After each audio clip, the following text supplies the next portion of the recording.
give it back to Mr. Bryce Thompson, please. Give him a big hand for that. See, that was a weak hand clap. That was a very weak hand clap. See, this is what I want you guys to understand about celebration. When you celebrate somebody, you're able to create that same success in your life and begin to accelerate that. So again, let's give it a big hand clap.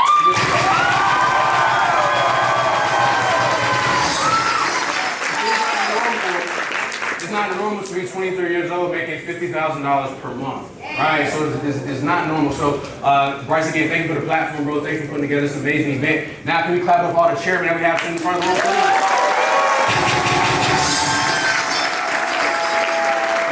We have some serious people in the room. We got Garrett Roberts, Chairman 100 right here. Can we clap up for that? We got Chairman 500, David Felicia, Alex Moore. Celebrate that, because again, everything you celebrate, you create and accelerate in your own life, guys. So my name is Riyahd Jones. I'm 26 years old. I've been a part of iMiLlenial now for it'll be 2 years in September. I've been inside this industry of network marketing for the past 3 years of my life. I'm about to be a dad. In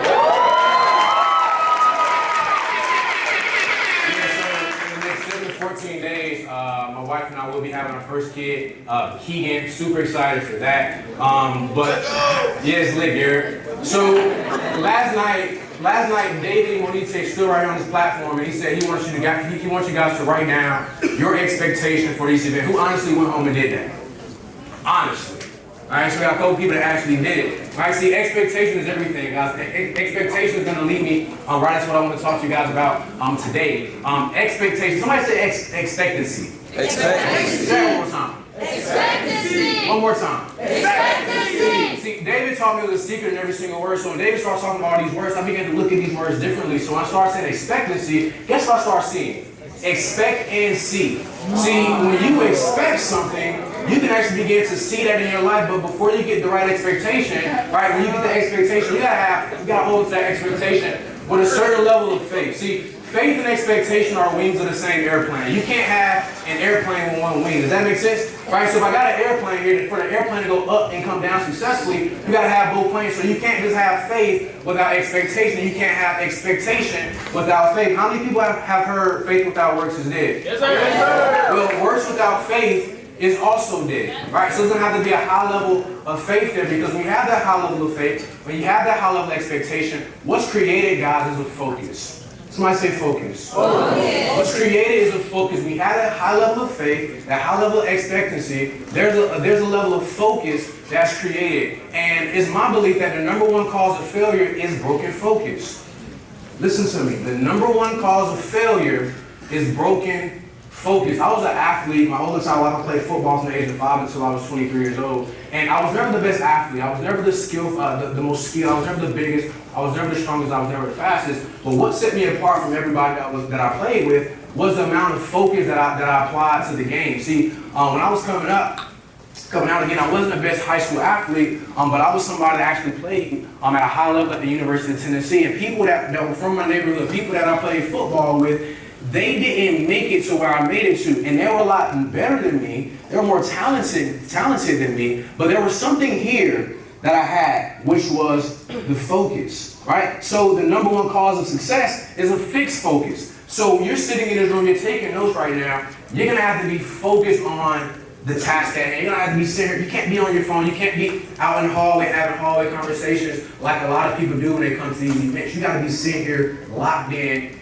focus. Somebody say focus. Focus. Say it one more time. Focus. All right, so here's the deal, guys. I've been inside of iMiLlenial now for about 23 months. It's been a great journey, and it's been filled with ups and downs.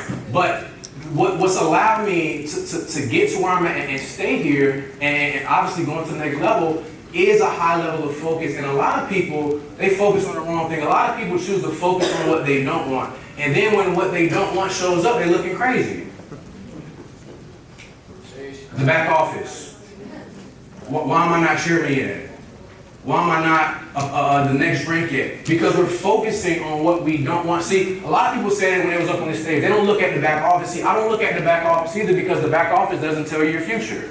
The back office only tells you where you currently are right now. It's only one place in the back office that tells you your future. Do you know what that is? The Chairman Hall of Fame. So every single night, when I log into the back office, I don't log in to look at the numbers because the numbers go up, the numbers go down, the numbers consolidate, the numbers move. The only thing I look in the back office for is the Chairman Hall of Fame. I look at these names like the Alice Moores, the David Monetier, the Garrett Roberts. I remember when Bryce was Chairman 50. I saw Bryce as the Chairman 50 before it was even announced. Because I looked at her previous and I said, wait a minute, he a Chairman 50? How many people were blown away when they saw that? Just think about it. Like, 23 years old, Chairman 50, that completely blew me away. But guess what I said? I said, if God will do it for him, God will do it for me.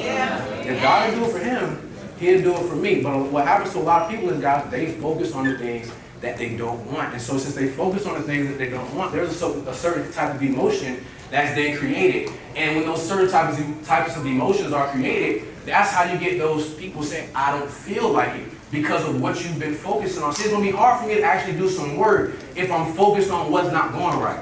But if I'm focused on what's going right, it's going to be easy for me to do the work. Does that make sense? Right? So here's the deal. It's going to come a point in your life, right, when things are not going to go the way that you want. It's going to come a point in your business when things are not going to go the way that you want. But you're going to have to pick and choose where you choose your focus to be. Because again, with focus, that creates success. But a lot of people can't necessarily have success because they're focused on the things that they don't want. And I want you to guys understand this. Everything that you have right now is all you need to be successful. There's nothing else that you need. Everything that you need is literally already inside of you. How many people got an iPhone in the room? Everybody holds an iPhone. I ain't talking to my Android people right now. Right? But here's the thing. If you have a phone in the room, iPhone, Android, no matter what the phone is, when Steve Jobs created this phone, did Steve Jobs create this phone to be a failure? No. Not at all. Right? So everything that the iPhone needs to be a success is already in the iPhone because the creator of the phone put everything in the phone. Talk to him. So what I'm getting at here, everything that you need is already inside of you to be successful because your creator put it in you already. So the only thing that you got to do is focus on the place that you're going. Focus on personal self-development. Focus on producing. Focus on being the best person that you can be. It's not necessarily competing with anybody else in the room. It's not, I'm the best this, I'm the best that. Because when you focus on, I'm the best this, I'm the best that, guess what you begin to do? You begin to focus on somebody else, and you can't focus on what you have going on. And you fall into a competitive mindset versus a creative mindset. Right? And so if you want to become successful, you want to create the success and not leave anybody behind. You want to create the success where you're actually putting people on and helping people and not getting over on people. It's going to take a certain type of mindset. It's going to be that creative mindset that you need to cultivate the success that you truly want. And again, all you have is all you need. And what you got to do, guys, is treat the available supply as the desired supply. And at some point, the available supply will become the desired supply.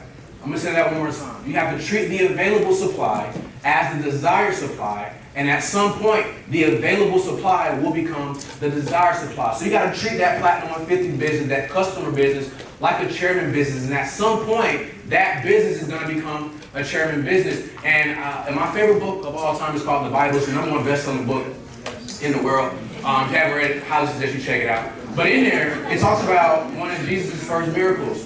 One of his first public miracles, actually. And it was actually Jesus actually taking something that had an appearance of lack and creating abundance out of it. There was a wedding feast, and at the wedding feast, they ran out of wine. I'm going to paraphrase the story. They ran out of wine at the wedding feast. So Jesus' mom comes to him and says, yo, we ran out of wine, we need some more wine. And Jesus said, well, that's not my problem. My time hasn't come yet. But ultimately, he tells his disciples, he tells his friends, his boys, go grab those 6 hard stone water pots and fill them up with water all the way to the top. Don't fill it halfway, fill it all the way up to the top. Now, pause, can't you just imagine these disciples like, bro, we out of wine, you telling me to go get water. What in the world are you about to do this? Now think about your situation.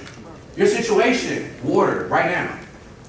Water right now. And guess what you're going to do? Fill those hard stony pots up to the top with your words, with your emotions, with your imagination, day in and day out. Then he tells them, once you fill it up to the top, I need you to draw some of that water out and go take it to the master of the feast. Don't go take it to anybody else. Go take it to the person at the tippy top, the master. Now, can you imagine again, these disciples, these people, taking this water to the master, right, to the person that's over everything, right? So ultimately, they take it to the master, and the water obviously becomes wine.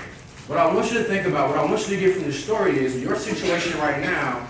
You may have 6 hard stone water pots in your life right now.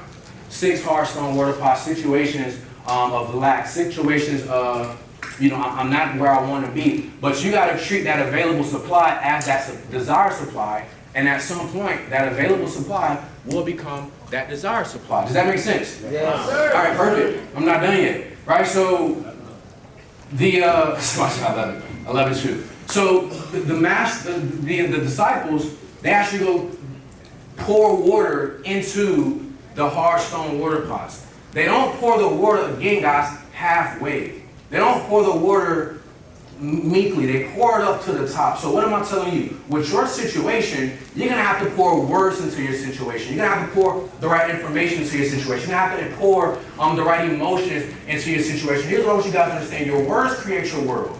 If you look at the word world, word is right there in it. But what happens to people, they end up creating what they don't want due to their words. It's funny to me that somebody can be in the same house, somebody can live in the same roof, but they have 2 completely different worlds. There was 2 brothers way back in the day, and they used to work on bikes. And they came home one day, and they said, you know what, we want to create an airplane. Their dad looked like them like they're crazy. Who flew here today or this weekend? Boom, we got planes now because 2 people chose to live in a completely different world based on their words. Right? So you got to take your words and pour them into that situation. You got to take your emotions and pour it into that situation. And then ultimately, guys, you're going to have to take action. Right? See, the disciples, the people, Jesus' boys, they didn't just hold on to the water. They didn't just look at the water. They had to go actually draw some of that water out and go take it over to the master of the feast. So you're going to have to work. You're going to have to show the plan. You're going to have to do something. How many people here showing the plan 46 times a week? Honestly. Woo! See, a lot of hands aren't up right now. And that's the biggest reason why you're probably not in the ring that you want to be at. See, a blueprint was already laid out by Mr. David Imunitie. You want to go chairman, you got to show the plan 4 to 6 times a week. You're going to have to work. See, you can't have these hard stone water pots with water in it, words, images, emotions, the right vibrations, and not do the work. See, you become what you think about, 100% fact. But here's the deal about thinking. When you think about something intensely enough, there's a certain feeling that's created. See, if you don't have the feeling of a chairman right now, that means you're not thinking about it enough. And if you don't have the feeling, you won't get up there and do the work. See, thoughts lead to feelings, feelings lead to actions, and actions ultimately lead to results. So you're going to have to begin to think. See, this process starts here first. You create your success in the mental and the spiritual world, and you actually make it in the physical. So when you have these expectations, you have these visions, you got to write this stuff down on paper, because what that does for you, that allows you to take something out of the spirit world and put it into the physical world. So now you've already created this. Your goals have already happened for you. Your goals have already happened for you, right? But you're just waiting on time to catch up, right? Your goals have already happened for you, but if you haven't written it down yet, you're shooting yourself in the foot, right? So the first thing is, guys, is taking that vision, taking that goal, right? Taking that thing that you want to do and writing it down, and then begin to look at it every single day. Write the vision, make it plain so those who see it will run. Go out there and do the work. But see, if my vision isn't written down, if my expectation isn't written down, that means I'm focusing on things that are going to deter me from my future. I'm focused on the distractions, and distractions always lead to destruction. Distractions always lead to disappointments. See, if I'm not focused on the goal, that means I'm focused on the things that I don't want to happen in my life. So you got to write that vision down and keep that thing in front of you 24/7 so you can see it all the time. Because every time I see something, I begin to think about it. Right? Every time I think about something, if I think about it long enough, if I think about it intensely enough, a feeling is then going to be created. That feeling is what's going to allow me to get up and take action and go out there and do the result, the work. And that action I'm taking is going to get me the result. See, those disciples, guys, they draw some of that water out, right? That water. And they took it over to the master of feast. And the master of feast says, man, y'all waited to the end to bring the best wine out. Y'all waited to the end to bring the best wine out. Now, how many people understand that wine takes a little time? Wine takes a little time before it's actually good. Like, you want some wine that's been aged 10, 15, 20 years, right? But see, when you're focusing on abundance, when you're focused on the things that you actually want to happen, you can take something that's supposed to take you a very, very long time. Come on, John. Right. You can take something that's supposed to take you a long time, And due to your focus, due to your expectation, due to you filling that water pot up all the way to the top, do you understand that you can cut that learning curve in half? You can cut that time down. And not only is it going to be some okay wine, not only is it going to be a pretty good situation, it's going to be the best wine in the house. What should have taken 15 years, what should have taken 10 years, it took a matter of seconds. They take the wine out and they go give it to the master of the feast. The master of the feast says, man, you waited to the end to say the best, to give out the best wine. What I want you to understand, what I want you guys to understand is, the longer that it's taking, the better it's going to be. The longer